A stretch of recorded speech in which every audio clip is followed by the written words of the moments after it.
Foi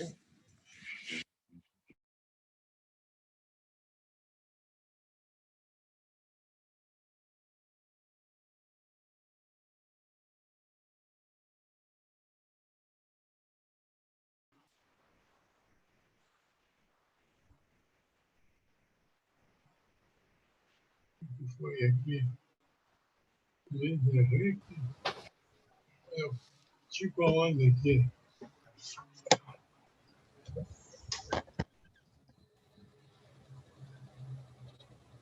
Qual foi meu nome aí, cara?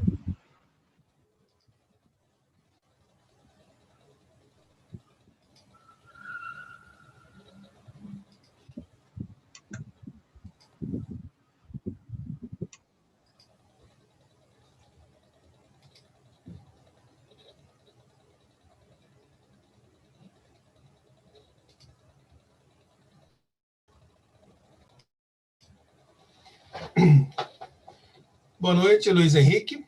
Está me ouvindo? Boa noite, tudo bom? Então, vamos testar o som e a imagem aqui, né? Boa noite, Lars. Tá muita luz, Luiz Henrique? Tá me ouvindo? Ótimo, tá ótimo. Ficou bom? Não tá muito... Não, tá bem. Agora ficou mais claro. Agora ficou bom, tá bom. Eu tô com essa daqui. Ô, Luiz Henrique. Oi. Boa noite, tudo bom?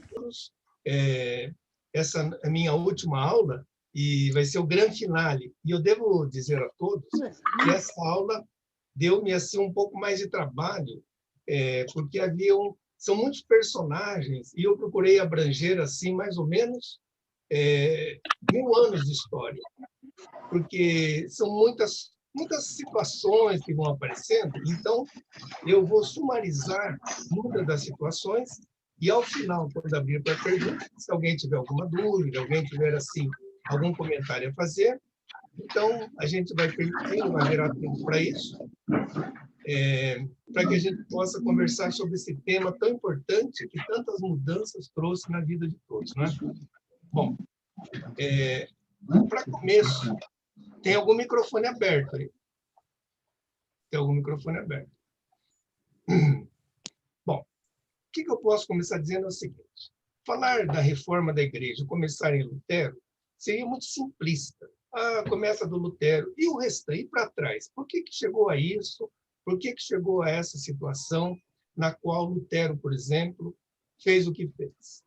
Então, eu resolvi ampliar um pouco a nossa história e começar um pouco antes, mais ou menos uns 1000 anos antes, digamos assim, não é?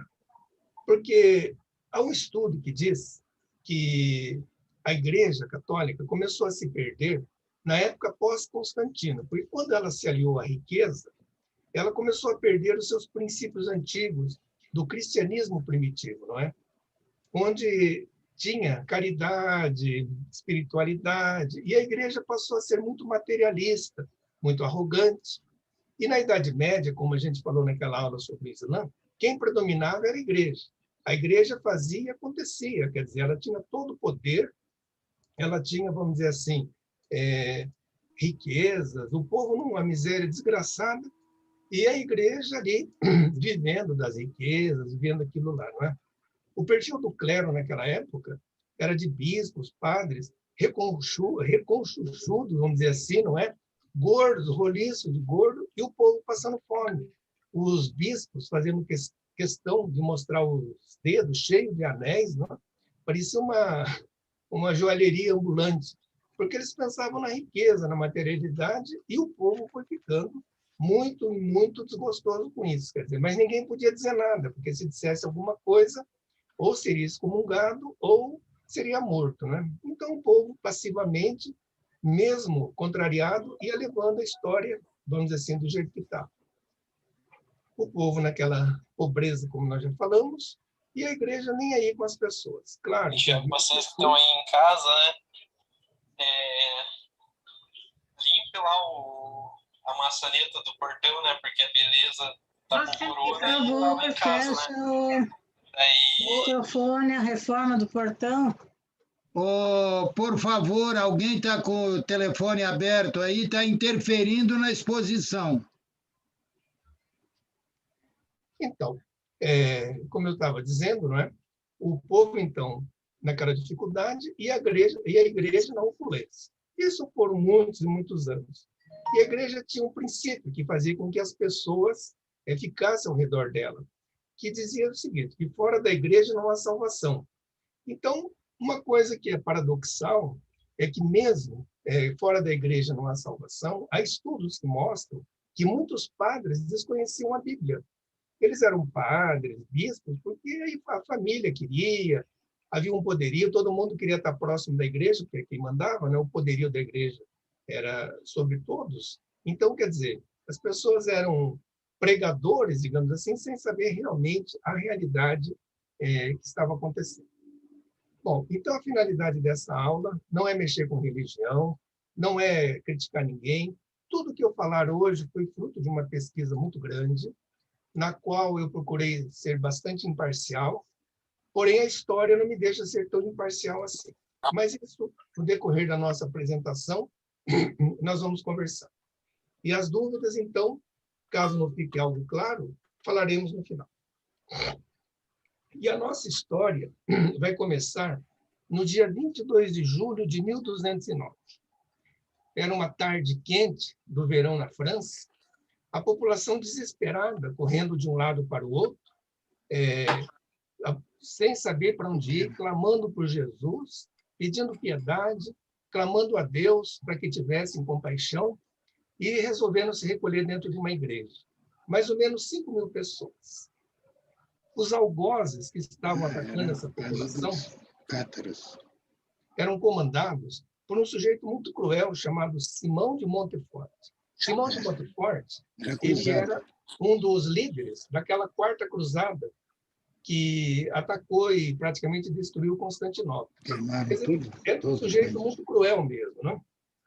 Então, esse Simão de Montfort, ele era mandado, digamos assim, pelo bispo Amaury, que era o bispo da região, porém, o mandado maior era do Papa Inocêncio III.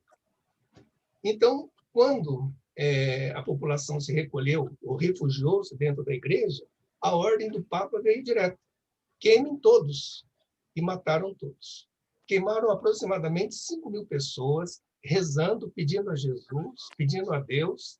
Então, esse ato do Papa, esse ato dessa carnificina, passou a história como o massacre dos cátaros. O que eram os cátaros? Cátaros era o nome de um povo, de uma população da França e também em algumas outras regiões da Europa. Cátaros quer dizer puros, em que eles tinham, vamos dizer assim, a caridade, a humildade como norma da vida deles, não é? E o que acontecia? Só que eles estavam indo de encontro à riqueza, à opulência que a igreja tinha na época. Então, eles pregavam, não é? A humildade, pregavam que a igreja tinha que voltar aos seus princípios antigos, do primitivo cristianismo, vamos dizer assim, do primitivo cristianismo, e a igreja não gostou daquilo. Então, deu ordem para principalmente esse comandante cruel, que era o Simão de Montfort, que veio e atacou toda a cidade, destruiu, além do que destruiu toda a situação, toda essa população, digamos assim. E o lema do Papa, do bispo e desse fulano aqui era o seguinte: matai a todos, sejam judeus, católicos, cátaros, seja lá quem for, matai a todos. Deus reconhecerá os seus. Então, matai a todos, não importa quem seja. Lá em cima, Deus vai saber quem é quem. Quer dizer, um absurdo, né? Mas era o que predominava. Então, e o Papa Inocêncio III, esse mesmo sujeito aí, quando ele viu que estava tomando um corpo muito grande entre aspas, hereges, não é? Ele dirigiu uma carta, uma bula, a todos os arcebispos de Languedoc, a todos os condes, barões, e todo o pessoal da França, dizendo o seguinte: despojai os hereges das suas terras. A fé desapareceu, a paz morreu. A peste herética e a cólera guerreira cobraram novo alento. Prometo-vos a remissão dos vossos pecados, se puserdes limites a tão grandes perigos. Remissão dos vossos pecados. Ponde todo o vosso empenho em destruir a heresia por todos os meios que Deus vos inspirará. Em nome de Deus vão matar, né? Com mais firmeza ainda, que com os sarracenos, que eram os muçulmanos que estavam em Jerusalém, pois são mais perigosos. Combatei-os, os hereges, com mão dura. Então, vocês vejam a que ponto que o Papa estava. Ele estava muito mais preocupado, vamos dizer assim, de perder o poder e para destruir realmente essa heresia, na opinião dele, que devia matar mesmo, não importando de que forma fosse, porque considerava que esses cristãos, que também professavam o cristianismo, adoravam Jesus, tinham lá seus princípios religiosos, tanto quanto os católicos da época, mas representava para o Papa uma ameaça que ele não queria perder as mordomias e o poder dele. Então, mandou matar mesmo de todas as formas. E nesta época, só para vocês terem uma ideia, a Igreja conseguiu fazer um exército de quase 500 mil soldados para manter o patrimônio papal, que era enorme, não? O papado tinha muitas e muitas terras, e essas terras ficaram até no Risorgimento italiano, em 1870, mais ou menos, quando a Itália tornou-se um país e ficou com as terras para si. Então, durante muitos anos, essas terras, e muitas terras, pertenciam à Igreja. Então, para garantir isso, tinha um exército pago, não é, pelo papado, de quase 500 mil soldados. Foi a mais terrível máquina de matar que a Europa já tinha visto até aquele momento. Não estamos falando do século XX, estamos falando de 1200, 1100 e pouco. E essa cruzada, que foi chamada de Cruzada Albigense, começou em Béziers com esse massacre que eu acabei de relatar a vocês, onde as pessoas se refugiavam na igreja e nem lá, rezando, eles foram poupados. Nessa cidade mataram 40 mil homens, mulheres e crianças, foram massacrados dentro de uma semana. O esforço para eliminar os cátaros incluiu uma cruzada que se alastrou por mais de 30 anos, com um saldo de mais de 1 milhão de mortos desses cátaros. A ordem era exterminá-los mesmo.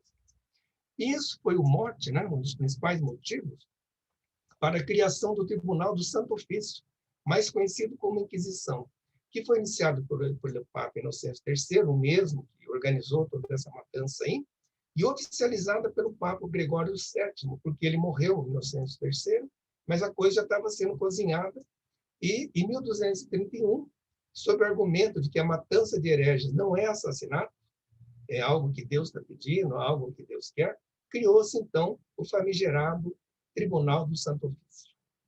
Então, eu estou falando isso até agora, porque tudo foi um caldo de cultura que foi crescendo, que foi sendo fermentado, digamos assim, imagine, uma matança como essa, uma revolta como essa, como a população não ficava, não é? Quer dizer, o que não vencia pela intimidação das excomunhões, era vencido pela força militar, que não era pouco, né? O dinheiro estava com a igreja, e a igreja contratava quem quisesse como soldado para fazer o que fosse. Mas vamos voltar um pouquinho na história. O descontentamento das pessoas não era exatamente por isso, já começou há muito tempo, como eu disse no começo, começou logo depois do Constantino, quando a igreja se aproximou do poder, e daí mudou a sua característica. Os papas que vieram a seguir depois, vamos dizer assim, na Alta Idade Média, foram de uma crueldade, de uma luxúria incrível. Tanto que no século IX, X, começo do século XI, foi conhecido como a pornocracia papal, o domínio das meretrizes, ou ainda o século obscuro. Por quê? Porque o povo tinha conhecimento do que estava se passando dentro dos portões, dos muros, né, dos quartos, né, da igreja. Então, a imagem do Papa estava relacionada a tudo que fosse bizarro ou estarrecedor. Todos os feitos obscuros recaíam sobre o Vaticano. Corrupção, assassinato, simonia, nepotismo e a vida sexual desregrada. Aliás, em falar em nepotismo, eu vou explicar algo que talvez alguns não saibam. Por que é nepotismo? Nepotismo vem do italiano nipote. Nipote seria neto ou sobrinho. Então, nipotino seria, vamos dizer assim, um sobrinho. E como os papas, cardeais, aquele povo todo lá, tinham muitos filhos, e então tinha que dar uma pensão para eles, senão já viu, né? Vara de família, essas coisas que caíam em cima deles lá. Então, o que eles faziam? Eles traziam para junto deles, e para não dizer que eram filhos, diziam que eram sobrinhos. Então, os papas tinham uns 40 sobrinhos. Então, eram os nipotes, nipotinos. E de nipotinos, do italiano, ficou nepotismo. Então, essa é a origem dessa palavra, que a gente fala hoje, não é? Em qualquer dos 3 poderes do Brasil, então, o nepotismo. O nepotismo, então, vem dessa época, que representa os sobrinhos, né, entre aspas, que eram filhos, ou às vezes até eram sobrinhos mesmo, do Papa, que ele tinha que dar um emprego, tinha que dar uma atenção para eles. Bom, quando a gente fala os feitos obscuros que recaíam sobre o Vaticano, a gente tem que pensar também por que isso motivou. Por que esse século IX, X foi tão importante nesses feitos obscuros e cruéis do Vaticano? Então, veja um resumo de alguns papas nessa época. O Papa João VIII, em 882, ele foi envenenado, mas ele não morreu. Os caras mataram ele a marteladas, porque o que queria o lugar dele não queria nem saber, queria matar, mas o cara resistiu ao envenenamento, mataram a marteladas. Bonifácio VI, em 896, foi rebaixado por imoralidade e envenenado. Ficou apenas 15 dias como bispo. Formoso, em 897, foi exumado e mutilado por Estevão VI. Isso aqui é uma coisa muito cruel, muito macabra na Igreja Católica. Estatal, por décadas responsável. Que esse famoso sínodo do cadáver foi esse daqui, onde o Papa Formoso já estava morto, enterrado, se decompondo, mas o Estevão VI pegou e falou assim, não, esse cara aí não é legal, esse cara aí aprontou, não sei o quê, e ele foi até um Papa bom, Formoso. Desenterraram o sujeito, vestiram com roupas de honra, papais, e o acusaram, sei lá do que, não é? Aí, para castigá-lo, já morto, imagina, decompondo, cortaram os dedos dele e jogaram no Tibre, que é o rio que passa em Roma, não é? Então, quer dizer, isso ficou conhecido como o sínodo do cadáver, uma coisa absurda. Sérgio III foi escravo de toda a depravação e homem perverso. Mandava matar, luxúria, aquela coisa toda. Bento V, em 964, era um sujeito extremamente perdulário, gastou o que tinha, pegou o dinheiro do Vaticano, lá de Roma, e fugiu para Constantinopla. Bento IX, em 1012, com 20 anos de idade, foi Papa. E Papa teve um comportamento todo depravado. Imagina, um adolescente ali, com todo aquele poder de Papa, imagina o que fez, né? Estevão IX, em 57, em vida, arrancaram olhos, lábios, línguas, e ele era vivo ainda e teve que viver com essas circunstâncias, por questões políticas, questões de poder, que predominavam no Vaticano nessa época. Muito bem. Só para vocês terem uma ideia, entre 874 e 904, em apenas 32 anos, tiveram 24 papas. Então, era briga pelo poder. Todo mundo queria mandar, todo mundo queria mandar. E isso foi deixando a população também aborrecida, né? Porque a riqueza ia para eles, os impostos das terras, a maioria ia para a igreja. Eles passando fome e a igreja nessa briga aí por poder. Isso foi esse caldo de cultura, como eu falei lá atrás, estava sendo cada vez mais alimentado, né? E aí vem, então, aquele que nós chamamos dos pré-reformadores. Que esses pré-reformadores, vamos dizer assim, inconformados, não é? Com essa situação toda, com essa opulência, e eles na miséria, não é? Catando ali as moedinhas deles para salvação, ou exigência, ou os impostos da igreja, começou a revoltar muitos deles. O primeiro que se tem notícia é de Pedro Valdo, que teve uma organização chamada os Valdenses, que caracterizava por fazer votos de pobreza e o desapego às coisas materiais. Então, eles pregavam que realmente tinha que ser pobre, tinha que não ser pobre, mas tinha que ser, vamos dizer, repartir o que tinha, não é? E foi criado por esse Pedro Valdo, ele era riquíssimo, era um cara muito rico, ele doou todos os seus bens e pregou vamos dizer assim, a pobreza, não é? Na divisão dos seus bens, procurando levar consolo às pessoas, naquilo que realmente caracterizava o cristianismo puro, vamos dizer assim. Negava o poder do Papa e da Igreja Católica pelos desmandos que tinham lá. Então, imagina, o cara, em 1173, por aí, o cara querer falar mal da igreja. Ele estava condenado na vida dele, não é? Bom, e eles começaram a fazer esse movimento na França, não é? Também foram conhecidos como homens pobres e Lyon, E a igreja não quis saber deles, né? A igreja começou a realmente a combatê-los e expulsá-los, fazendo aquela coisa toda. E o Papa Lúcio III excomungou, né? E todo esse movimento. Então, eles foram muito perseguidos pela Inquisição, mas eu fiquei pesquisando e fiquei admirado, que existem até hoje pequenas igrejas na Itália, na Argentina e no Uruguai, igrejas valdenses, imaginem, sobrevivência de praticamente 1000 anos. Então, essa também, esse Pedro Valdo foi um sujeito inteligente no seguinte, né?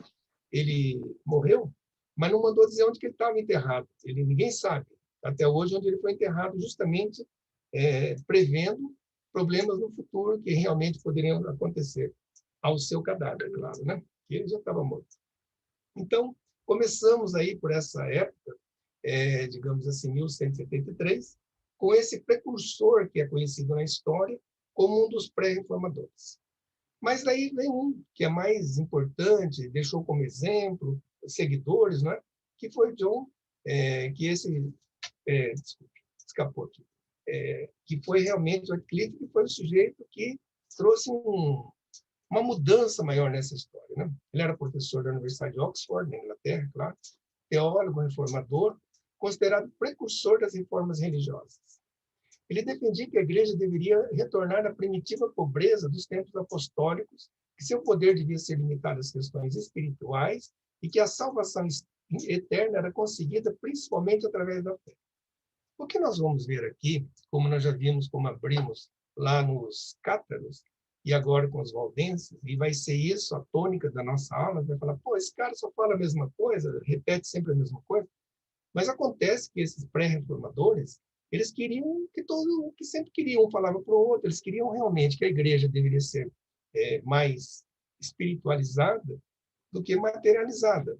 Então, isso foi passando para as outras pessoas, quer dizer, aquele movimento, aquela situação toda, em que eles queriam um bem-estar maior para todos, né? E que a igreja, que representava todos, ela fosse realmente muito mais espiritualizada. Então, começou com o Wycliffe, e que ele, vamos dizer assim, deu início, não é? Mais claramente do que o Valdo, no passado ali, criticando, né? A venda de indulgências, que sempre existiu, né? E a vida perdulária e luxuosa de muitos padres, bispos e religiosos sustentados com o dinheiro do povo.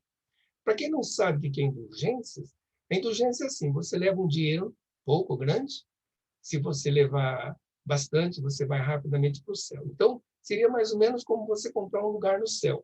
Você compra, eu quero uma chácara lá no céu, quero comprar uma fazenda, não tem importância. Quanto mais você pagar, maior o teu lugar está garantido lá no céu.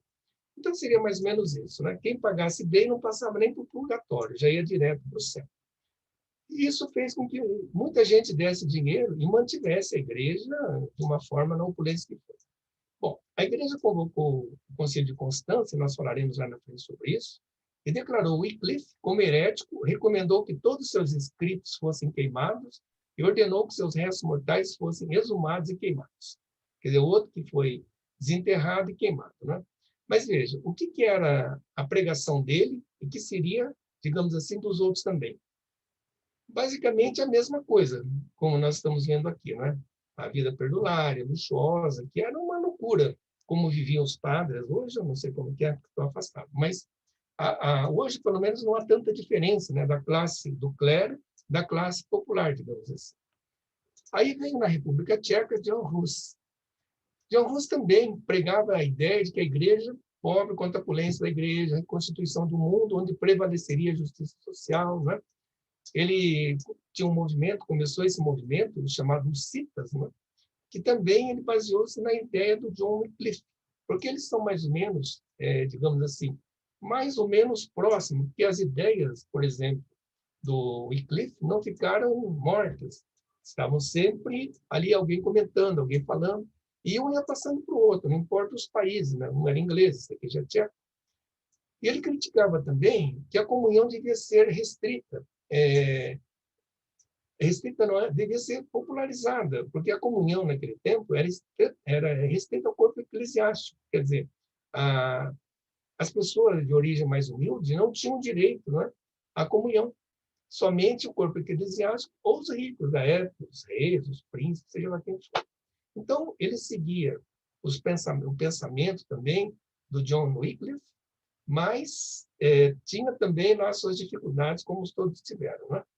Bom, essa posição dele também, quando a venda das indulgências e demais, que levaram a igreja a acusá-lo, né, de heresia. Em 1412 foi excomungado, os seus seguidores, como já disse, foram conhecidos como hussitas, e foi queimado vivo nesse conselho de Constância, em 1415. Isso aqui é uma coisa interessante, que ele foi queimado, né? Então, Rus quer dizer ganso. Então, ele disse para os seus algozes lá, que hoje vocês estão assando um ganso, mas no futuro vocês vão ter que engolir um cisne. Ele estava prevendo a vinda do Martinho Lutero. Então, diz que as últimas palavras dele foram essas, né? Vocês estão hoje assando um ganso, mas no futuro vocês vão engolir um cisne.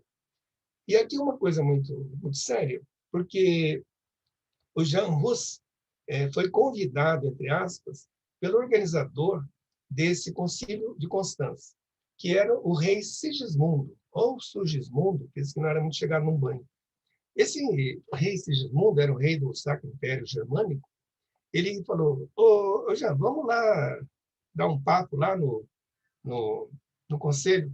O Jean falou, eu vou nada, pô, eu falei umas coisas da igreja, aí eles vão pegar no meu pé lá, sei lá. Não, vamos lá, la garantia sou eu. Mas como? Não, vamos. E deu um salvo-conduto para ele.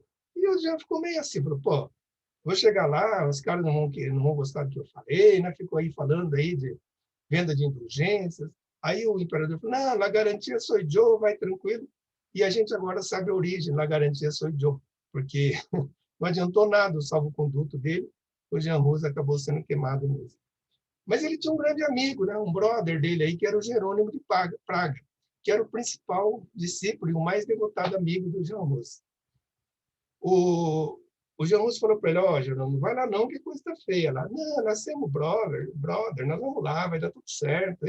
Vou lá dar uma força para você. Não vai, porque os caras lá não estão para brincadeira. Não, eu vou lá e tal.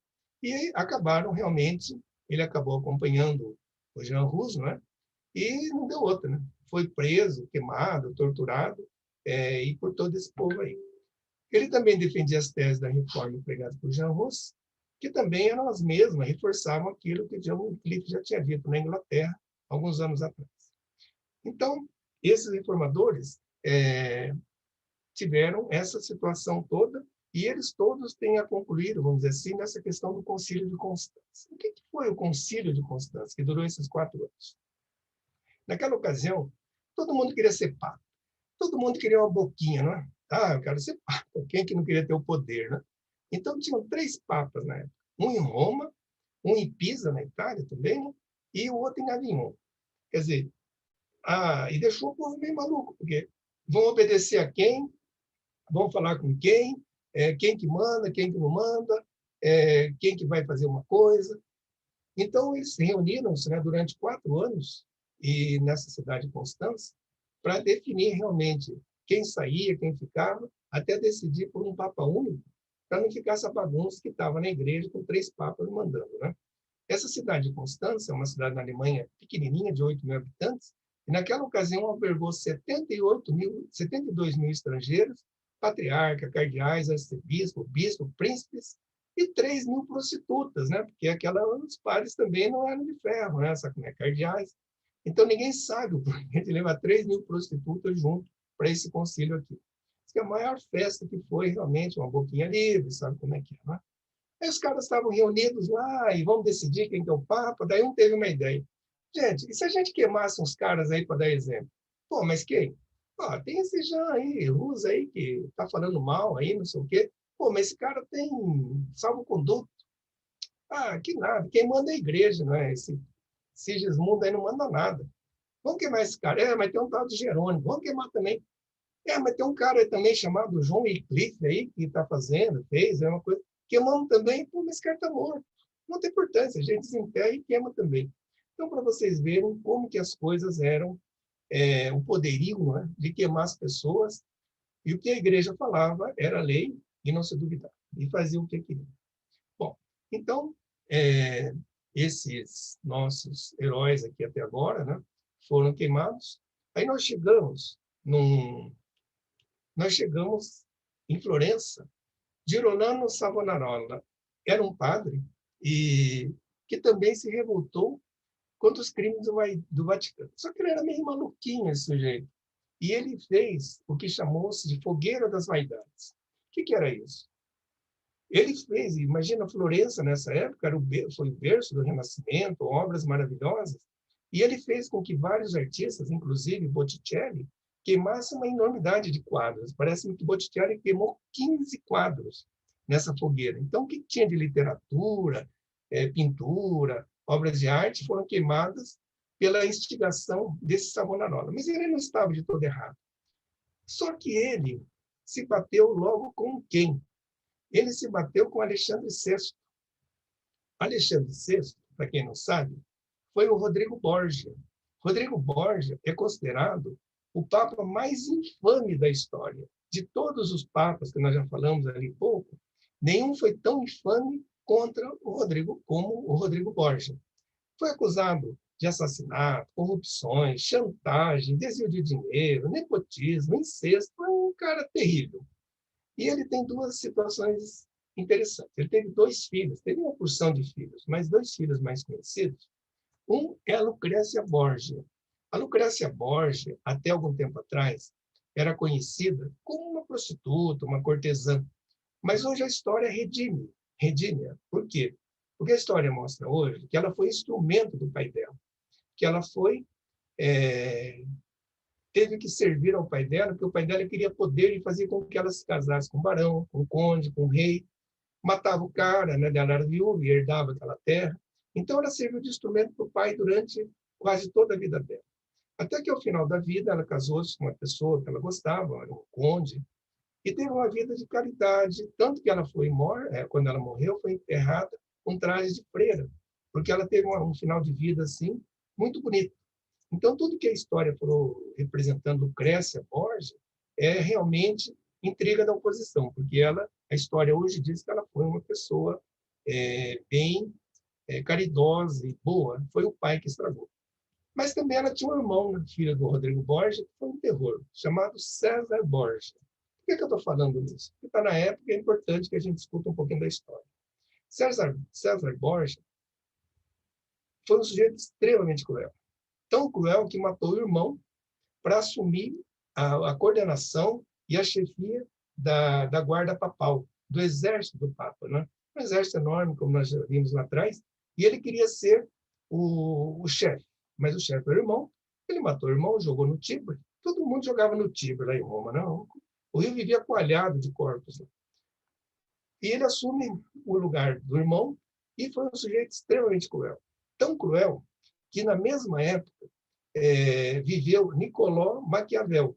Então, hoje, quando a gente fala assim, putz, que ato maquiavélico, a gente não fala isso às vezes?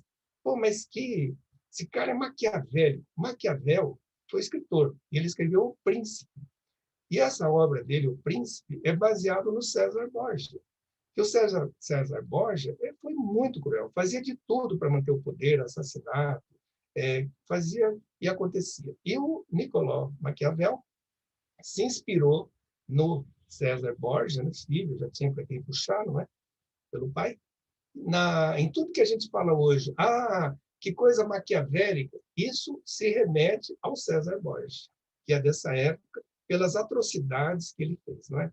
Bom, mas voltando aqui no nosso amigo Savonarola. O Papa não quis nem saber, né? Condenou que ele tinha que morrer mesmo. Só que o Papa foi bonzinho. Primeiro matou, depois queimou. Porque como ele era padre, ele tinha uma prerrogativa de que ele poderia morrer, matado, claro, né? E depois ser queimado. Então, nós encerramos nessa primeira parte dos queimados. Então, até agora, ninguém saiu ileso dessa história. Então, nós vamos passar agora para a segunda parte, para realmente, talvez você está esperando, pô, não vai falar do Lutero? Vamos lá. Só deixa eu tomar uma aguinha aqui. Bom, e aí nós entramos, então, no século XVI. Século XVI, um século de muitas mudanças, não é? Renascença, humanismo, logo depois veio o iluminismo. Então, uma série de transformações estava acontecendo na sociedade.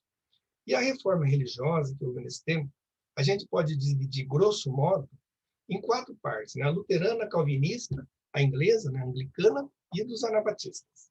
E nós discorreremos alguma coisa sobre elas, um pouquinho pelo menos, para que a gente possa, daqui a pouquinho, discutir com as dúvidas que vocês tiverem.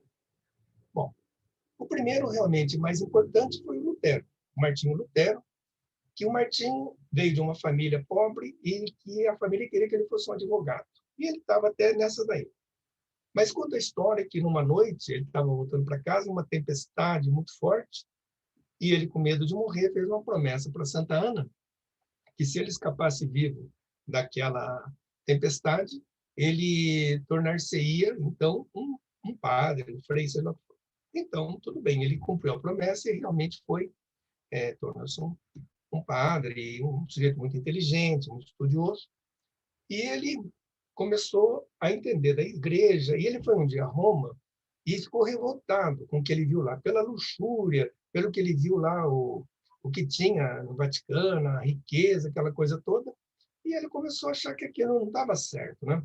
Então, começou a ver que alguns dogmas do catolicismo não estavam certo, que o perdão não era só o negócio de vender, de indulgências, né? E começou a entrar em atrito com o maior vendedor de indulgências, que era Johann Tetzel, dali da Alemanha também, que tinha um lema que dizia que assim que uma moeda tilinta no cofre, uma alma sai do purgatório. Então, essa era a política dele, desse Johann Tetzel, né? Então, quer dizer, ele começou a falar, pô, mas não está certo isso. Como é que o cara vai... aqui na Terra ele pode vender um lugar no céu? Como é que ele pode garantir, pela compra, pelo dinheiro, como é que ele pode garantir que ele vai ser realmente salvo, essa coisa toda? Isso começou a deixá-lo inquieto e ele começou a pensar seriamente nesse assunto, né? Aí, em 1517, em 31 de outubro, ele publica as suas famosas 95 teses na porta do castelo de Wittenberg. Então, colocando uma série de situações para discussão. Na realidade, ele via ali que não era uma guerra, não era uma briga que ele queria com a igreja, né? Ele dizia, acreditava que a avareza e o paganismo na igreja como um abuso e pedia um debate teológico sobre o que as indulgências significavam. Na realidade, ele teve esse interesse realmente em fazer com que a igreja se movimentasse e chamava a igreja para um debate teológico. Então, veja, explique por quê, vamos discutir isso daí, mas ele não pensava nesse momento em fundar uma igreja, sair da igreja. Ele pensava realmente em fazer alguns esclarecimentos.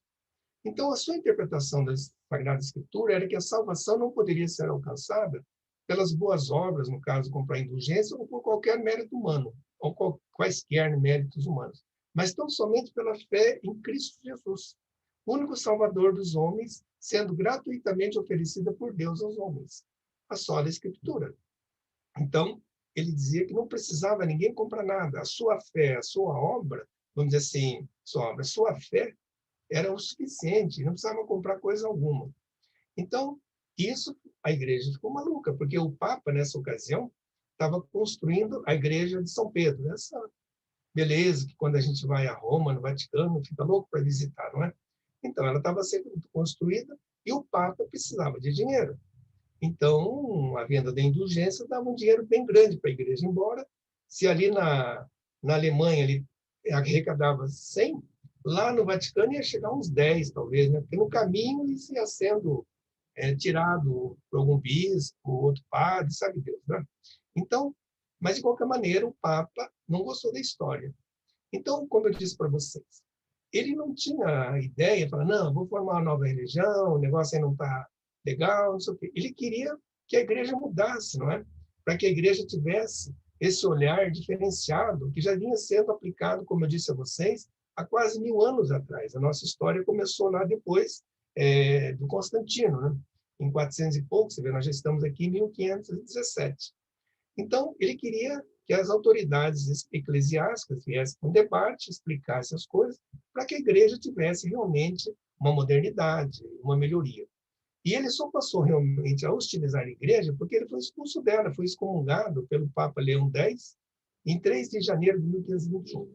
Então, até ali ele estava querendo um diálogo, querer alguma coisa, mas o Papa não quis nem saber, né? O cara estava cortando a mina de ouro dele e ele ia deixar barato? Não ia, né? Então, excomungou, aí ele falou, bom, já que eu estou excomungado, vamos para a luta, né? Então, o que ele queria mais ou menos? Então, as reflexões, o que ele propunha entre tantos pedidos, ou daqueles 95 pontos que ele colocou lá. Isso aqui é apenas alguns, né? Diminuição do número de cardeais e outras exigências da corte papal. Abolição das rendas do Papa, reconhecimento do governo secular, quer dizer que não era mais a igreja que mandava, cada um mandava no seu, né? O Estado, seja lá quem for. Renúncia da exigência papal pelo poder temporal, que era o poder político, quer dizer, porque a igreja interferia em tudo, né? Nenhum imperador, nenhum rei tomava, vamos dizer assim, a coroa se não fosse sob os auspícios da igreja. Então ele achava que não precisava ter isso, cada um tocava o seu, a igreja de um lado, vamos dizer assim, a parte política dos reis, imperadores, era outra coisa. Abolição dos interditos e abusos relacionados com a excomunhão, abolição das peregrinações nocivas, eliminação dos excessivos dias santos, supressão dos conventos para monjas, da mendicidade e da suntuosidade da igreja, reforma das universidades, abrogação do celibato do clero, reforma geral na moralidade. Então, veja, isso daí, para o Papa e os seus seguidores, era demais, né? O cara chega aí, quer tirar o nosso sustento, tirar o pão da nossa boca, mas nunca. Né? Aí começou a coisa a pegar fogo. Aí foi perseguido, ameaçado de morte, teve que ser escondido, ele foi escondido no castelo de um amigo dele, que o recolheu, né, tipo um sequestro, e lá ele traduziu a Bíblia para o alemão, que o alemão ainda não tinha a Bíblia, vamos dizer, na sua língua natal, e ele foi crescendo. Bom, e aqui vem a parte importante. Por que deu certo com Lutero e não deu certo com os outros lá atrás que foram queimados? Por quê? Ele foi possível porque o Lutero conseguiu adesão popular e de importantes nobres da região do Sacro Império no contexto do século XVI. O que quer dizer isso? Como a insatisfação contra a igreja era muito grande, ele conseguiu que os nobres e também o povo, né, aderisse à sua causa. Porque o que os outros não conseguiram lá atrás, por mais que tivessem, mas eles não conseguiram arregimentar pessoas de mais importância. Né? Ficava muitas vezes ao nível de pessoas mais simples, que não tinham poderio que Lutero conseguiu com a adesão dessas pessoas. Os nobres viram na ação de Lutero uma forma de enfraquecer o Papa para diminuir a influência da igreja e também como uma forma de se livrar dos impostos cobrados pela igreja, que cada vez eram mais pesados, né? A população empobrecida e os impostos cada vez maiores. E muitos camponeses viram na reforma uma forma de combater a opressão e a pobreza em que viviam. Então, o que aconteceu?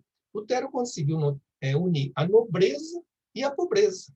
Então, ele conseguiu ter foi um terreno fértil, né? E esse caldo de cultura que já vinha nascendo há 1000 anos atrás, aí ele realmente veio com tudo, né? Ele floresceu, digamos assim, para a reforma ser possível. E houve um fator muito importante, que foi a imprensa. Porque Gutenberg tinha inventado há pouco tempo atrás a imprensa, né? Como fazer. Então, tudo aquilo que o Lutero pregava, inclusive os seus 95 teses, né? Isso rapidamente se espalhou pela Europa. Então, antigamente não tinha isso. Então, com a imprensa, aquilo foi uma internet de hoje, né? Foi o WhatsApp de hoje, foi para todo mundo. Quer dizer, daí o pessoal começou a pensar, poxa, é verdade, pô, vamos tirar esse poder da igreja aí que é muito grande, vamos tentar ir contra, vamos fazer. E o movimento pegou fogo, né? Fogo em todo sentido mesmo. Então, essa consequência que o Lutero conseguiu ter sucesso, digamos assim, justamente por ter unido a pobreza e a nobreza, em que todos tinham o mesmo sentido, né? Vamos brigar com a igreja aí, porque senão a gente vai, se não for dessa vez, não vai dar certo mais. E as ideias de Lutero se propagaram por toda a Europa. Aí todo mundo começou a falar, pô, vamos lá, né? Que a coisa aí está para nós agora. Aí, então, veja, Essa reforma estava relacionada principalmente a aspectos políticos, econômicos e teológicos. Rompeu definitivamente a unidade da Igreja Católica e pode-se atribuir a ela o início do processo de secularização no Ocidente, na medida em que o catolicismo perdeu seu monopólio em grandes áreas da Europa. Quer dizer, então, a Igreja não mandava mais nos políticos, vamos dizer assim, nos reis, aquela coisa, né? Já perdeu aquele poder que quem mandava era a Igreja. Então, foi rompendo isso, e a Igreja perdeu seu poder de mandar nos reis, mandar nos imperadores, aquela coisa toda. Então, abrangia então, esses três aspectos: o político, econômicos, que a Igreja abrangia com todo o dinheiro, pegava tudo, e teológicos, não? Porque daí foram mudados dogmas, muitas coisas da Igreja Católica, e daí acabou sendo mudado, esquecido, a coisa toda. Na mesma época de Lutero, na Suíça, apareceu Ulrich Zwingli, que era um teólogo, né? E foi o principal líder da reforma protestante na Suíça, porque ele viu, pô, o Lutero está com tudo lá, vamos fazer aqui também. Então, ele já aproveitou o momento, e naquela época, como nós falamos, a imprensa estava aí mesmo, né?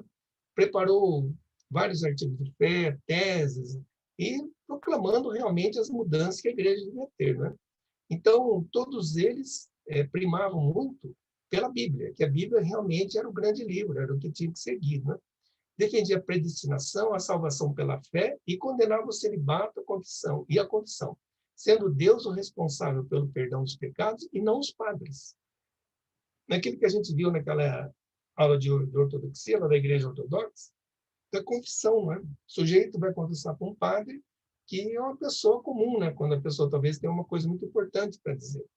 Então, ele tinha, vamos dizer assim, uma influência grande de Lutero, mas a Igreja já começa, vamos dizer assim, essa reforma, com umas pessoas, cada um tendo uma interpretação diferente. E nós vamos, no final, vamos dar uma explicada nisso.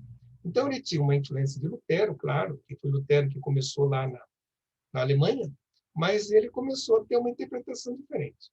E ele, vamos dizer assim, foi tão feroz, entre aspas, assim, na sua pregação, e nessa época surgiram muitas guerras, né, entre católicos e protestantes. E ele foi numa dessas batalhas e foi ferido e foi descoberto pelos católicos. E ele estava vivo ainda, e os católicos o trataram assim com muito carinho, né? Ele estava morrendo, então uma parte dele ficou de um lado, um outro pedaço do outro lado. Então, enfim, eu vou falar que é tarde da noite. Então, morreu de uma forma cruel, mas também ele estava na batalha, e na batalha, na guerra, sabe como é que é? Cada um para si, né? E daí vem um dos mais importantes, que é considerado realmente o segundo movimento da Reforma Protestante, por João Calvino. João Calvino, ele era mais radical que Lutero. Então, também esse segundo movimento, a fé reformada, confissão reformada ou teologia reformada. E, por incrível que pareça, o calvinismo expandiu-se mais rapidamente na Europa do que o luteranismo. Na França eram os huguenotes, na Escócia os presbiterianos, na Inglaterra os puritanos e na Holanda os protestantes. Quer dizer, as ideias do João Calvino foram pegando as pessoas, ideias às vezes muito radicais, não é? Mas ele tinha seus motivos para isso, né? Ele acreditava que Deus é soberano em todas as coisas, portanto, o homem não tem participação alguma na própria salvação. É a ideia dele, né? Que Deus predestinou os seus escolhidos para a salvação, uma vez que a humanidade, após o pecado, não teria condições de se voltar ao Criador por estarem mortos em seus pecados e delitos. E quem ia escolher quem ia para o céu ou para o inferno era Deus. Então, o sujeito vinha predestinado, segundo ele, não é? A definir se ia para o inferno ou se ia para o céu. Então, Deus, na sua bondade, podia falar, não, você ia para o inferno, mas agora você vai para o céu, essa coisa toda. Mas, enfim, essa era o que ele pregava e as pessoas seguiam. Aplicando a íntegra, muito austero, aliás, suas austeras ideias religiosas, organiza a Igreja de Genebra através das ordenações eclesiásticas.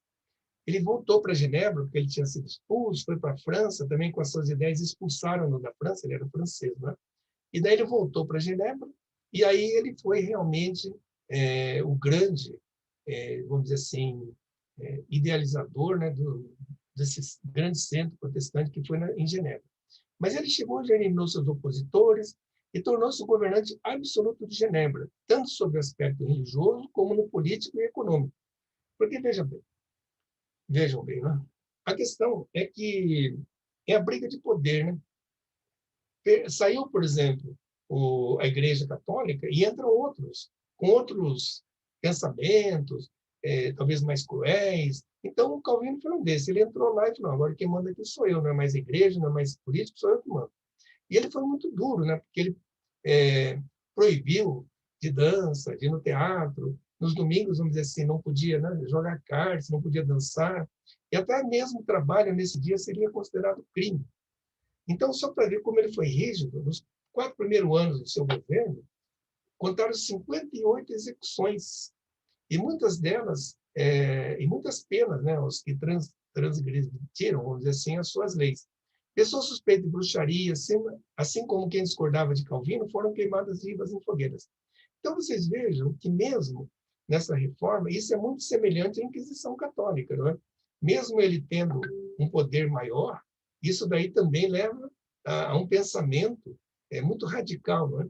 Ele eliminou o ritual e a música instrumental da missa, despiu as igrejas de vitrais, quadros e imagens, reduziu o culto a um sermão entre 4 paredes nuas. Aboliu as comemorações da Páscoa e do Natal e apagou todos os vestígios do sistema episcopal. As congregações deveriam escolher seus próprios presbíteros e pregadores. Então, essa ideia do Calvino foi se espalhando por toda a Europa, esse movimento. Então, mas ele era muito rígido, como nós vimos aí, né? Quem não seguisse as suas ideias, muitos morreram, né? Então, quer dizer, para mim, na minha maneira de ver as coisas, seria uma inquisição a Calvino, a protestantes, né? Mas ele deixou uma coisa importante também, porque ele conseguiu sistematizar a doutrina reformada, porque um dizia uma coisa, outro dizia outra, e a coisa estava um pouco assim no ar. Então, ele fez essa obra, Institutas, né, que são Instruções do Cristianismo, que a primeira edição foi em 1506, e a referência, são as referências primárias para o sistema de doutrinas adotado pelas igrejas reformadas, influenciando também outras surgidas na reforma. Então, muitos, seria, entre aspas, a Bíblia deles, mas eles seguiam, claro, a Bíblia, né? Mas seria, vamos dizer assim, uma norma de conduta, seria, vamos dizer assim, a sistematização daquilo que eles imaginavam, daquilo que eles queriam e daquilo que realmente foi acontecer. Então, a importância do Calvino é muito grande, porque as igrejas de hoje têm muito a ver, ainda mais algumas igrejas muito rígidas, né? Na sua forma de ser, tem muito a ver com essa implantação ou essa sistematização da doutrina feita pelo João Calvino. Bom, nessa época também acontece uma outra história, né? Que é a Igreja Anglicana. O rei Henrique VIII, vamos dizer assim, essa quebra com a Igreja Católica, essa não é por dogmas, por questão de pensamento, seja o que for. O detalhe é que o rei Henrique VIII estava afim da Ana Bolena. Só que ele era casado com a Catarina de Aragão, católica, espanhola. Imagina, espanhola católica até o fim, né? E a Ana Bolena, ele ali em cima dela, querendo falar, só se eu casar. Não, vamos aí, com a gente, de jeito nenhum. E ela foi firme, e ele estava louco por ela. Aí ele pediu para o Papa para anular o casamento dele com a Catarina de Aragão, alegando que ela era espanhola, ela era mulher do irmão dele, né? O irmão dele tinha morrido. E o Papa, não, meu amigo, você casou até que a morte o separe, mas seu Papa, eu não gosto mais dela, não dá certo, anula meu casamento, eu quero casar com a Ana Bolena e tal. O Papa falou de jeito, não. Ele não quis nem saber, ele rompeu com o Papa e mandou a Catarina embora e casou-se realmente com a Ana Bolena. Aí tudo bem, né? Ela agora casou, tudo bem. Então, e com esse rompimento, ele faz uma igreja própria, onde o rei anglicano, ele é o soberano da igreja, claro que tem lá o seu bispo principal, mas nessa época, então, houve uma confusão muito grande na Inglaterra, mas o parlamento inglês aprovou o ato de supremacia que anunciou a criação da igreja anglicana. Essa igreja anglicana, aqui no Brasil a gente conhece como episcopal. Ela tem muito de ritos católicos e protestantes. Inclusive, já tem divisões dela onde o rito é mais católico, outros é mais protestante, porque a partir disso, a gente já vai adiantando alguma coisa, foram surgindo dissidências, foram surgindo novos líderes. Eu não gostei do pastor da minha igreja, vou fundar minha igreja. E foi assim, foi. Hoje a gente vê o que está aí de igreja, porque por um descontentamento aqui ou ali, não é? Então alguém vai fundar sua própria igreja. Então, essa igreja, vamos dizer assim, não foi assim por uma questão teológica, política, porque o cara queria casar com a outra e o Papa não quis anular o casamento dele. Ele não quis nem saber, ele era o rei. E já havia uma certa hostilidade, vamos dizer assim, entre a Igreja Católica e a Inglaterra, porque a Igreja Católica tinha muitas posses, muitas terras, muitas propriedades na Inglaterra. Né?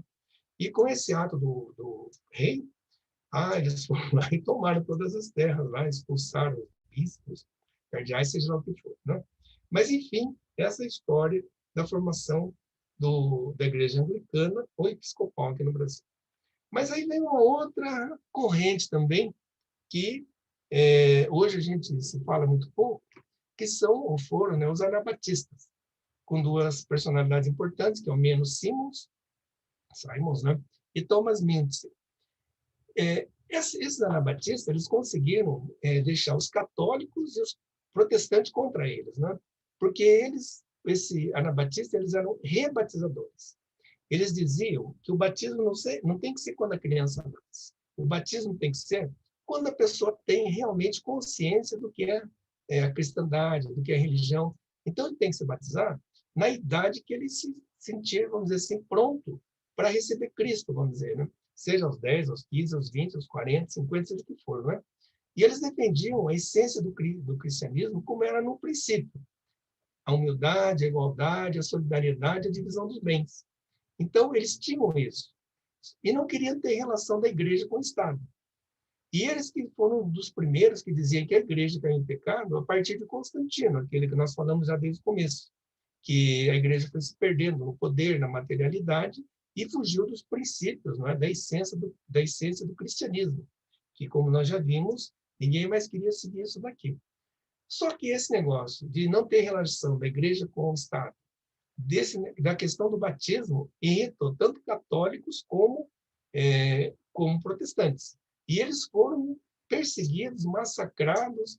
Então, inclusive, protestantes e católicos torturavam, executavam, porque eles achavam que aquele movimento, se crescesse, estava crescendo, porque era um movimento popular, ia perder, então, o que os católicos tinham, o que os protestantes tinham conquistados. Enfim, sobreviveram até hoje, e é uma comunidade que tem ainda, e muito, nós falaremos rápido sobre isso, são pacifistas, conservadores, e vivem até hoje em comunidades rurais isoladas, não usam tanta tecnologia, e eles procuram, muitas vezes, seguir um estilo de vida como era no começo mesmo no começo dos tempos do cristianismo. Né? Eles vivem, muitas vezes até hoje, eu vi uma reportagem, inclusive, hoje sobre eles, eles vivem ainda o arado de madeira, puxado por animais, tudo aquilo que for supérfluo, eles não precisam, rádio, televisão, internet, eles nem pensam nisso. Né? Eles vivem na sua comunidade dessa forma. Principalmente os amishes, né? Então, dos anabatistas que sobreviveram hoje são os amishes, os menonitas, os dunkers, os luteritas. Então, são comunidades, umas um pouco mais fiéis a essa filosofia do cristianismo antigo, outras um pouco mais modernas. E nós temos aqui pertinho de nós a colônia Witmarsum, que tem os menonitas, que são os primeiros que chegaram de vários países, né? E se instalaram ali. Então, pertinho de nós temos, então, os herdeiros, digamos, da continuidade dos anabatistas. Né? Bom, mas a Igreja Católica não ficou quieta, né? Falou, pera lá, o que esses crentes eles querem fazer? Né? O que eles querem? Quem que eles pensam que são? Vão tirar o nosso ganho aqui, está crescendo, eles pensam que são gente, o que eles estão querendo? Pô, cortando o nosso barato, tem mais de 1000 anos que nós estamos aí na opulência, agora vão querer cortar? E a contra-reforma da Igreja Católica foi realmente bastante violenta. Né? Eles sentiram-se ameaçados pelo poderio que eles tinham, né? E o movimento protestante, o movimento tanto do Lutero, Calvino, Aí foi uma enxurrada, né? E cada país tinha o seu, cada país estava criando a sua filosofia, porque daí todo mundo sentiu-se liberto, não é? Aquilo que estava na garganta preso de muitos e muitos anos, de repente eclodiu. Aí todo mundo falou, ah, não, agora a gente tem que mudar. E a igreja falou, pera lá, estou perdendo terreno, não vou deixar. Então, uma das primeiras providências foi formar os jesuítas, né, que é a Companhia de Jesus, que foi, para ter uma ideia, foi formada por um ex-soldado, né? Um ex-soldado que foi Inácio de Loyola. E essa Companhia de Jesus, os jesuítas, eles tiveram, nesse momento, algo muito importante, que foi a colonização, vamos dizer assim, a exploração, seja o nome que tiver, da América do Sul, das Américas. Então, os jesuítas vieram na frente para ganhar terreno, para implantar o catolicismo na conversão dos índios, de quem quer que seja que morasse aqui na América, nas Américas, digamos assim, não é? Então, os jesuítas vieram em bandos aqui. Como lá estava mais difícil, eles conseguiram alguma coisa lá, eles vieram para cá e nós sabemos bem o trabalho que eles tiveram, mas vieram para implantar o catolicismo aqui. Já era uma ideia da Contra-Reforma. E aí vem um problema grave, né? Que o Papa, para poder conter a coisa, ele restabeleceu a Inquisição, o Santo Ofício, né? Porque até no século XII, XIII, ele estava meio calmo, né? Não era tanto importante. Mas em 1542, aí sim, a Inquisição veio para valer, né? Esse tribunal era comandado pelo superior da Companhia de Jesus e condenou à morte e tortura milhares de pessoas na Europa e nas colônias, né? Inclusive aqui no Brasil, em outros lugares, muitas pessoas foram acusadas e torturadas pela Santa Inquisição, né? E para ter uma ideia, morreu mais gente na Idade Moderna, que foi no século XVI, XVII, isso perdurou até o século XIX, do que no início, lá com o Papa que criou, né, que começou a criar, com Inocêncio III, e foi o seu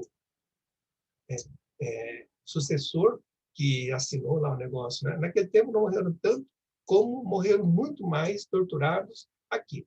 Se alguém comesse com a mão esquerda, opa, esse cara aí é do diabo. Vamos lá que vai ser condenado.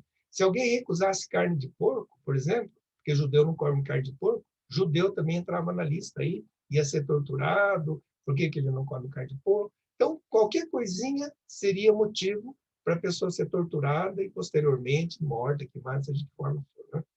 Elaboraram também o Index Prohibitorum, que é a relação dos livros proibidos pela Igreja Católica que tentaram limitar o acesso a conhecimentos considerados nocivos, né? Aí entrou a obra de Galileu, Giordano Bruno, e, posteriormente, estava aqui vários escritores importantes, Alexandre Dumas, Émile Zola,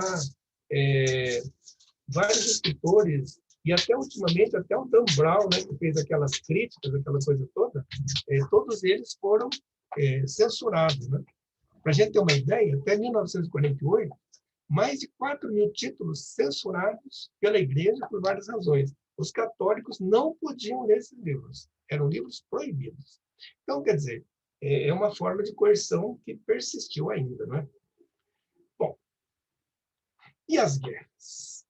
A Igreja Católica não vendeu barato essa brincadeira aí de perder seu mando, perder o seu poder, não é? Então, as guerras foram cruéis. As guerras, aquela que nós falamos, quase falamos sobre o Thomas Müntzer, dos anabatistas, ele liderou uma campanha dos camponeses contra os católicos e foram dizimados, né? Então, as guerras que haviam religiosas foram muitas, mas tem uma em particular que eu quero deixar dito para vocês aqui, para vocês terem uma ideia da crueldade que foi ou que foram essas guerras. Foi o massacre de São Bartolomeu. Foi na noite de São Bartolomeu, em 23 e 24 de agosto de 1572. Isso foi elaborado pela Catarina de Médici, que era a rainha regente do trono da França. Então, ela fez com que a filha dela, a rainha Margot, né, Margarida de Valois, casasse com o Henrique, que era o chefe dos huguenotes, quer dizer, ele era protestante e ela era católica. Embora ela tinha dito para a mãe dela que não ia dormir com crente nenhum. Mas a mãe dela, não, vamos, é uma armadilha, vamos dar uma surra nessa crentalhada aí, deixa eles chegarem aqui que nós vamos pegar no pé deles aqui. Mãe, mas não quero casar, não quero nem saber. Né? Naquele tempo, os filhos não mandavam. O que os pais decidiam, estava decidido.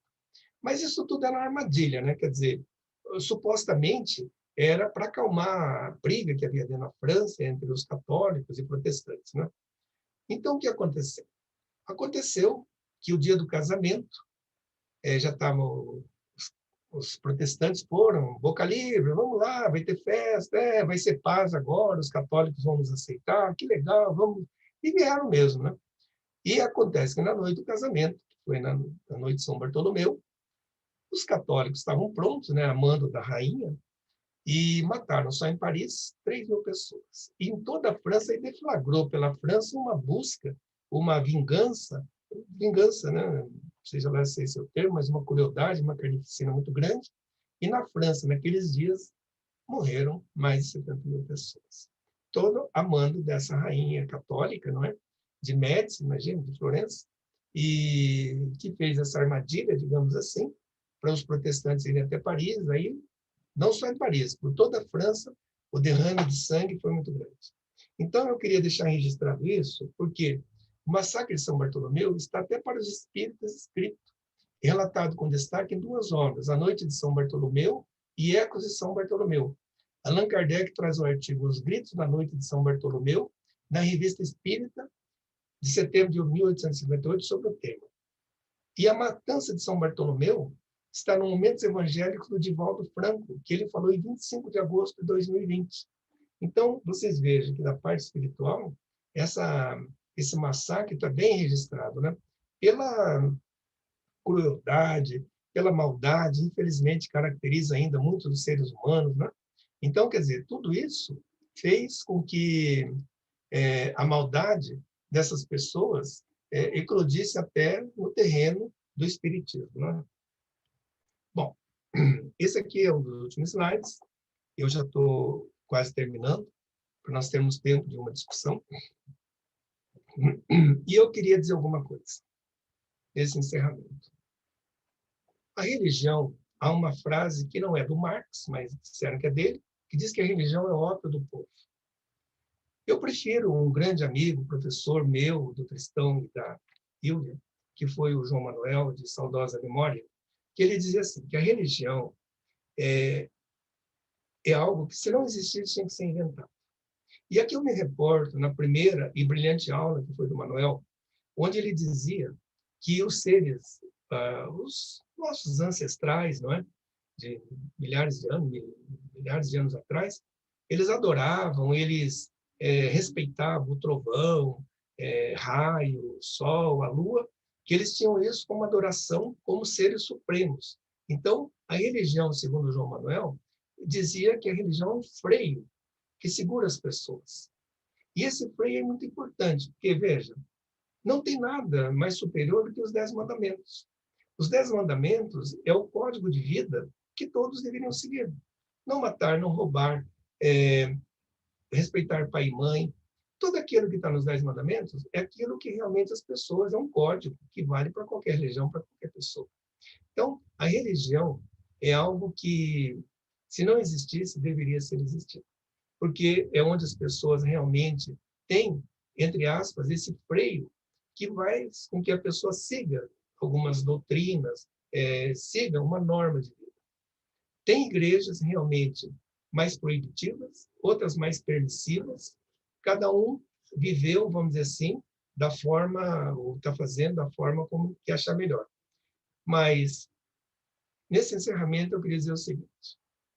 Aquela igreja una, santa, católica, que se seguisse, talvez, os preceitos do cristianismo primitivo, se seguisse realmente pela humildade, pela caridade, não fosse tão arrogante, tão luxuriosa, digamos assim, provavelmente nós teríamos hoje só uma religião.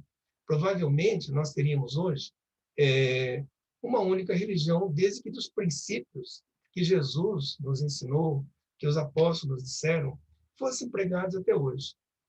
Quer dizer, essa história de milhares de anos, de centenas de anos que eu acabei de lhes contar, ela vai levando, não é, a insatisfação das pessoas. Só que quando eclodiu esse movimento da reforma, Aí todo mundo quis fazer uma igreja. Então, vocês vejam que hoje existem centenas ou milhares de igrejas. Eu, por exemplo, sou de uma cidade do interior, Bela Vista do Paraíso, uma cidade pequena.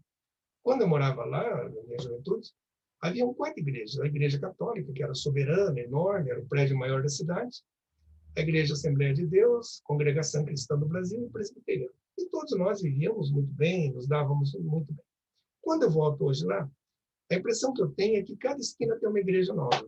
Cada um com os nomes mais absurdos, uns gritando à noite, outros fazendo cantorias, sei lá, cada uma seguindo uma norma. Por quê? Porque hoje, qualquer um acha-se no direito de fundar uma igreja. Qualquer um acha-se, ele está lá descontente com a sua religião, fala, sabe uma coisa, eu vou fundar a minha religião, a minha própria igreja. Vai lá, ele tem incentivo no Brasil, não paga IPTU, não paga imposto, ótimo, vou montar a minha igreja. Então, quer dizer, hoje, cá entre nós, virou uma bagunça. Existem, nesse período, não é, da reforma, existem outras religiões que surgiram consistentes, né, mormons, e outros tantos, né?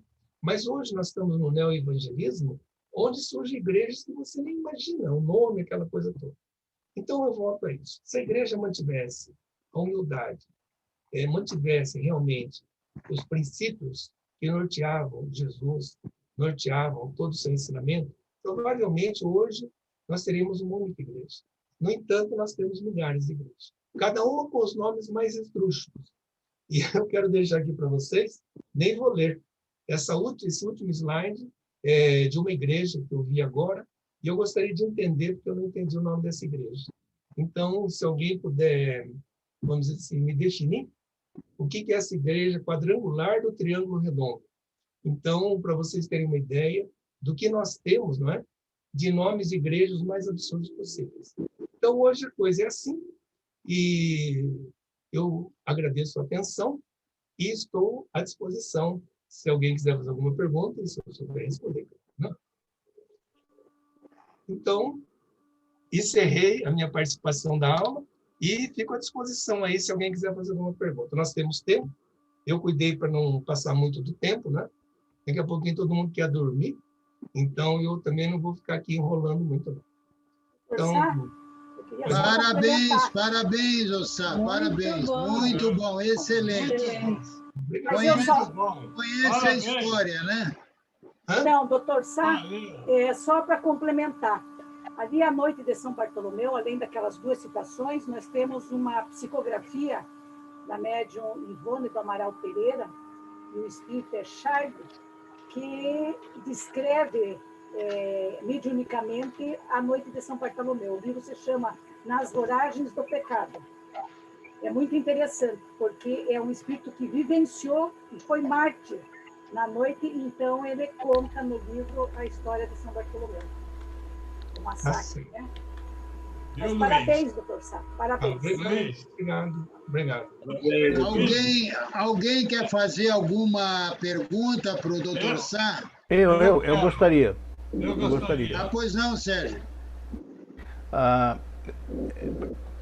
É uma dúvida que eu tenho quando você fez todo esse estudo maravilhoso sobre o calvinismo, né? Mas eu li algumas coisas em relação a ele, principalmente a grande participação do calvinismo nos Estados Unidos, né? O protestantismo, a essência do protestantismo nos Estados Unidos é calvinista. E isso me remete a uma pergunta que quero fazer a você, ver se você concorda, né? Uma das questões que para mim ficou muito claro quando eu li sobre o calvinismo é a predominância sobre o dinheiro, sobre não seria um culto, né, mas seria uma forma de preservação do dinheiro sobre as formas, sobre as regras da vida, sobre os cuidados sobre a vida, entendeu? Eu queria que você falasse alguma coisa a respeito disso, se isso realmente tem algum fundamento com o calvinismo. Isso é uma das questões.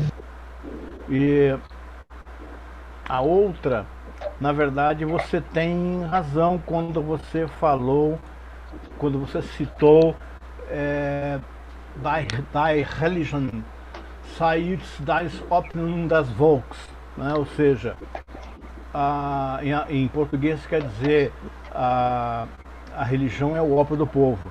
Na verdade, não foi mesmo de Marx.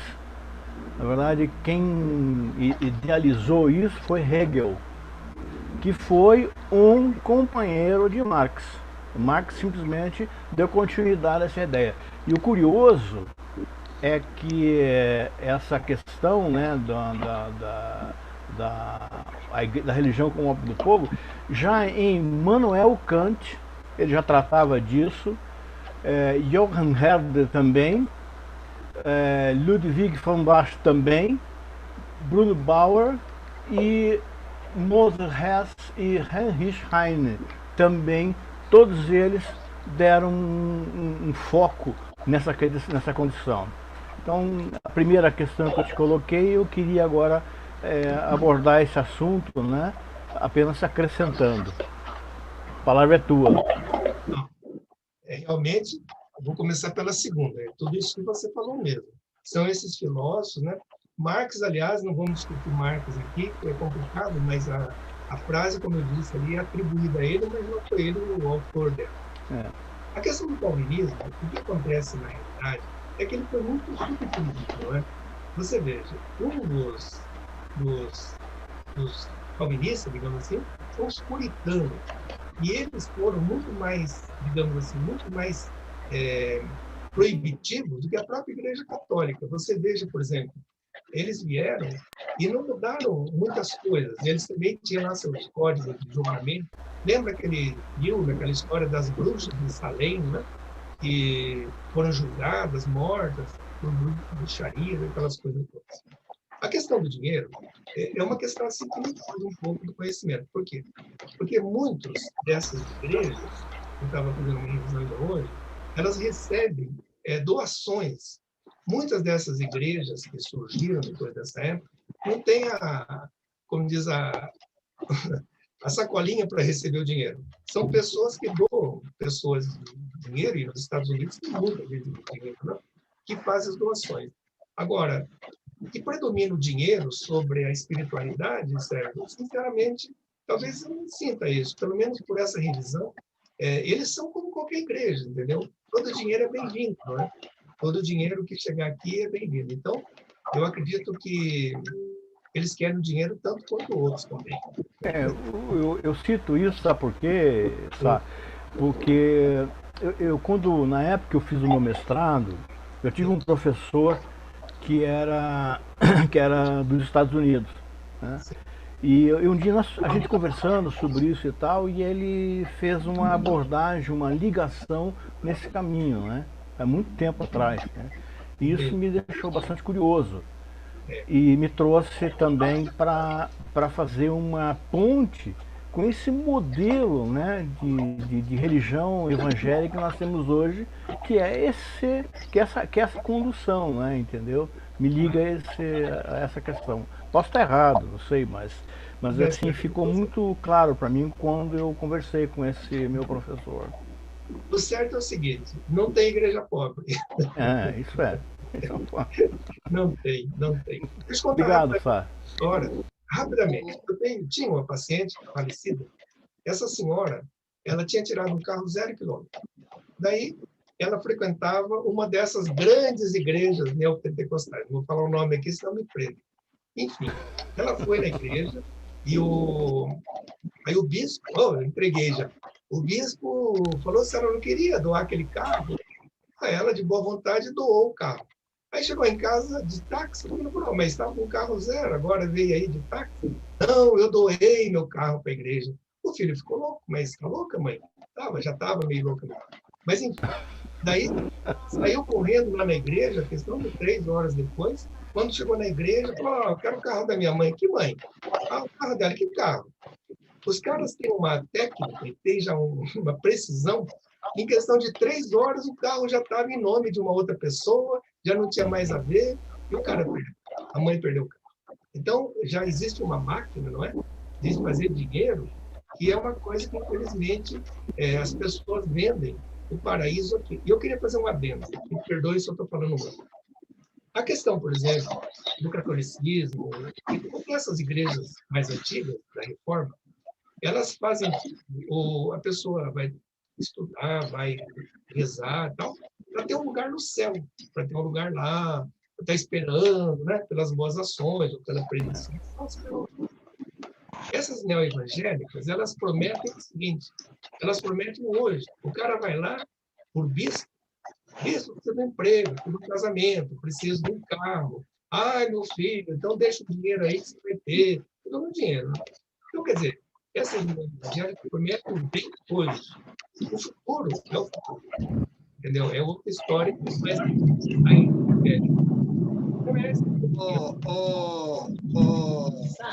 Sá, eu queria fazer uma colocação.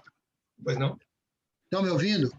Não, veja, quando você falou da Inquisição, eu me lembrei do Auto de Fé de Barcelona, onde os livros que Kardec mandou para a França foram queimados lá. Então, porque aquele livreiro francês, o Maurice Lachapelle, ele, que era escritor também, ele escreveu uma história dos papas, uma obra enorme de 10 volumes, e ele teve que fugir para a França porque o Napoleão III estava perseguindo. Ele fugiu para a Espanha em 1858. E daí abriu lá uma livraria em Barcelona e mandou buscar os livros de Kardec. E quando os livros chegaram lá, o bispo lá de Barcelona, que era o Antônio Palau Termes, mandou prender os livros, eram 300 livros, o livro dos espíritos, o livro dos médiuns, grande parte da obra já de Kardec, e foi queimado tudo, veja, e foi queimado 27 anos depois da Inquisição já ter sido terminada na Espanha. E ainda queimaram esses livros em 9 de outubro de 1861. Isso é uma coisa muito, muito importante na história do Espiritismo, porque foi queimada por ordem ainda da Inquisição, veja você, em 1861. E é verdade. É isso mesmo. Manuel, não dá para se assustar muito, porque não é muito distante. Na época do Franco, o Divaldo ia falar na Espanha, tinha que falar em alguns subterrâneos escondidos, não podia falar em público. E era aí, perto da Segunda Guerra Mundial. Mas ele foi em 1961, já. Então, vê que as perseguições religiosas, elas extravasaram aqueles períodos principais, né? Elas todo chegou ao estado de hoje, por tudo, né? Ao direito. O doutor Laércio queria falar, ele levantou a mão. Então deixa eu falar. Ele está...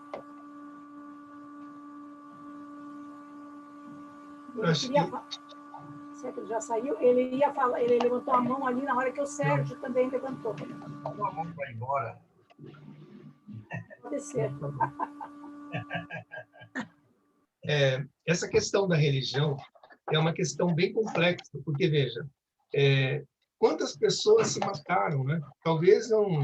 Agora, algo que veio na minha cabeça agora, talvez morreram mais pessoas por guerras religiosas ou por imposições, né, de religiões, do que talvez de outras formas, né? Porque, digamos assim, isso, grosso modo, que me ocorre aqui agora, a Segunda Guerra Mundial foi por uma questão até um fundo religioso, porque os judeus foram perseguidos, né, como uma forma religiosa também, de exterminação. E quantos genocídios que a gente não conhece ao longo da história aquele dos armênios pelos turcos, né? Que também não aceitavam a seita dos armênios, e eles acabaram com a população da Armênia, quer dizer. Então, é assim a história de quantos, né? Porque professam diferentes, vamos dizer assim, religiões, o pessoal quer massacrar, quer matar. Então, eu acho que morreram mais pessoas assim do que talvez nas guerras naturais, né? Não sei. Ocorreu agora, uma suposição, né? Eu acho, assim, falando da contemporaneidade, essa luta pelos direitos de todos, assim, até exagerado, você não pode nem sorrir, senão a gente agride os elas, né? Porque é um tal de direito agora, né? De respeito. Eu acho que aqui para mais que ainda a gente tenha ideias políticas ou religiosas ainda inerentes a muita gente, que às vezes nos agrilhoam e faz a gente ficar contra o outro, contra não sei o quê e tal, mas a gente está tentando ter liberdade de direitos de respeito às etnias, a forma de cada um pensar, você diz que Deus é único, os 10 mandamentos estão lá, e nós vamos, nesses próximos 50 anos aí, dar um salto nesse respeito mútuo, que todos temos o direito, todos estamos buscando o melhor, todos podemos ser melhores, não é? Eu acho que essa parece uma proposta contemporânea agora, uma renovação, né? Claríssimo. O doutor Laércio não saiu, não. Ele está ali porque eu estou vendo a Célia lá. Ô, Laércio, você quer comentar alguma coisa, Laércio? Não quero. Ah, ele saiu. Ela foi chamada. Só está a Célia sozinha lá. Alguém mais quer falar alguma coisa? Eu Viviane? gostaria de falar. Pois não, Viviane. Tudo bem? Obrigada pela excelente apresentação, doutor Sá. Então, nós caminhamos, né, pela história com todas as apresentações, né, durante esse ano, todo esse tempo de estudo. A gente vê, né, quantas atrocidades que foram cometidas em nome de Deus, em nome de Jesus, e pensamos também que provavelmente muitos de nós que estamos hoje na seara espírita estivemos, né, nesse passado tão triste e talvez muitas vezes cometemos esses atos, né? E hoje temos a grande oportunidade de nos redimirmos, né, através da doutrina espírita e do cristianismo redivivo, que isso é uma excelente oportunidade. Mas, na verdade, a minha colocação para você, doutor Sá, assim, só acho importante citar que, só me corrija se eu estiver errada, o Martim Lutero, ele traduziu a Bíblia do latim para o alemão. Eu acredito, me corrija se eu estiver errada, eu acredito que isso foi muito importante, porque só os padres, bispos, só quem era realmente da igreja tinha acesso à leitura da Bíblia, e com essa tradução, as pessoas puderam ler a Bíblia. Era isso só, obrigada. Mas é verdade, porque veja, como eu falei no começo, como eram muitos personagens e também muitos detalhes da vida de cada um, eu tive que deixar coisas assim, digamos, que eu considerei mais importantes. Mas no decorrer da minha fala de Lutero, eu disse que ele traduziu a Bíblia do latim para o alemão, até que eu disse que ele foi capturado por um amigo dele, foi levado para um castelo e ele ficou, entre aspas, preso lá. E lá que ele fez a tradução da Bíblia para o alemão. E foi de muita importância, porque o povo teve acesso à Bíblia, coisa que ninguém tinha, né? Então, daí, pelo menos, o povo alemão pôde conhecer a Bíblia como realmente ela é. Né? Mais alguém? Bom, então, vamos encerrar. Agradecer ao Sá, que deu essa palestra muito interessante, conhece muito da história, e isso para nós é um presente o teu conhecimento, Sá. Parabéns, viu? Eu que agradeço. Opa, tem muito que aprender com você ainda. Que nada, que isso. Eu agora é que estou aprendendo com você. Foi maravilhosa a tua apresentação. Muito conhecimento. Todas as apresentações. A apresentação dos slides é um modelo para nós. Eu queria, antes que você encerre, Manuel, eu queria falar com o Luiz Henrique. Luiz Henrique, essas palestras foram filmadas, não é? Gravadas. Estão todas gravadas e separadas para deixar no teu consultório depois. Ah, tá. Porque daí, se alguém tiver interesse, que não assistiu as outras, porque tem gente que fala, queria ver as cruzadas, coisas assim, aí eu transformo isso e depois eu posso passar para quem não assistiu. Vocês marcam uma consulta com o Dr. Sá e ele fornece para vocês. Isso. Por aí. As minhas palestras também, Luiz? Não, só quem? Também foram gravadas, não? O doutor Laércio está levantando a mão. Foi lá. sim, Manuel, foi sim. Porque o Adolfo pediu, eu passei, mas eu passei só a estrutura, sem os comentários. E ele me falou que o Glauco também queria, porque não esteve presente. Então, por mim, pode passar, viu? Pode passar para quem quiser. Laércio, eu quero falar agora. Fala, Laércio. Não, é um temporal aqui em casa agora. Eu tive que sair correndo para ver, mas não entrou água em nada. Eu só queria dizer para o Luiz que eu morei em Apucarana há muitos anos. E na década de 1950, nós tivemos na praça, onde estava a igreja matriz, a queima dos livros espíritas. Eu me lembro, na década de 50, mais ou menos, que eu fui lá, fotografei, eu devo ter essa fotografia não sei aonde, e colhi algumas páginas queimadas do Livro dos Espíritos, e já era espírita, mostrei lá para o pessoal. Então, você vê que nesses 50 anos, aí um pouco mais, ainda persiste aquela ideia de destruir todos nossos livros espíritas, levando como se fosse realmente coisa do diabo. Então, eu só queria relatar que na década de 50, em Apucarana, na praça da igreja, foi feito, então, um ato simbólico com a queima dos livros espíritas. Então, foi o Alto de Fé de Apucarana. Claro, isso mesmo.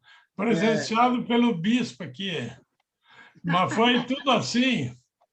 E isso é para nós, do interior, que a gente frequentava, etc., a igreja, o catecismo, bem no início, realmente, a doutrina espírita representava algo assim de muito mal. Muito obrigado. Boa noite para vocês. Boa noite. Boa noite. Isso Fica é com falta de Deus. conhecimento, né? Mais alguém? Vamos fazer a oração de encerramento. Então, eu queria pedir para a Adriane Justen fazer a nossa prece de encerramento daí dos Estados Unidos. Até aqui, Adriane, é possível? Porque às vezes ela tira a imagem, porque ela é bem a hora da janta lá. Que ela atende os pequenos. Eu acho que ela não está. É bem a hora. E a hora de encerramento da aula do pequeno, que faz aula online. Então, não sei. Bom, então vamos elevar nosso pensamento a Deus e a Jesus, agradecer por estes momentos de busca e de encontro com o conhecimento. Nós estamos quase chegando ao fim do nosso estudo ainda de 2020. na próxima aula, vai ser a última, com a exposição sobre a Epístola aos Hebreus pela Mônica. Então, é muito gratificante nós sabermos que, ao longo desse tempo, nós aprendemos muito e temos ainda pela frente mais uma bela jornada que vai começar, ainda sobre as parábolas de Jesus. Então, nós temos muito que agradecer a Deus, a espiritualidade que nos ampara, que nos assiste, agradecer a todos os participantes. Hoje tivemos cerca de 70 participantes. Agradecer aos expositores. Em nome de Deus e de Jesus, vamos então dar por encerrado mais esta tarefa no dia de hoje. Assim seja. Assim seja. Assim seja. Boa noite a todos. Um abraço. Boa noite. Muito Boa noite a obrigado. todos. Tchau. Ótima aula, São. Parabéns. Obrigada, parabéns, Luiz. Obrigado. Que bom. Até terça. Até. Até terça.